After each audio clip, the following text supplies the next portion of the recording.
శుభోదయం. నా పేరు జగన్. నేను 6వ తరగతి చదువుతున్నాను. మా పాఠశాల పేరు రుగ్వేద హై స్కూల్. నేను చెప్పబోయే కథ పేరు ఉడుత సహాయం. భక్తితో చేసిన చిన్న పనైనా పెద్ద ఫలితాన్ని ఇస్తుండే ఉడుత రాముని మీద భక్తితో తన శక్తి మేరకు సహాయం చేయాలనుకున్నది. వానర వీరులై చేసే పనిలో ఉడుత చేయగలిగిన పని చాలా తక్కువ. అయినా ఉడుత నిరాశ పడకుండా సముద్రం నీటిలో మునిగి గట్టు మీద ఇసుకలో పొరిలే వంతెన మీద ఇసుక దులిపింది. ఇక్కడ ఎంత ఇసుక మోసిందో అని కాదు చూడాల్సింది,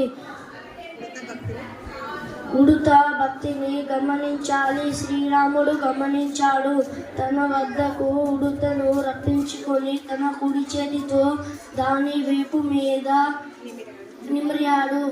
ఆయన వేళ్ళ గుర్తులో దాని వీపు మీద 3 చారలుగా ఏర్పడ్డాయి. ఇప్పటికీ ఆ ముచ్చట గొలుపుతూ శాశ్వతంగా ఉండిపోయాయి.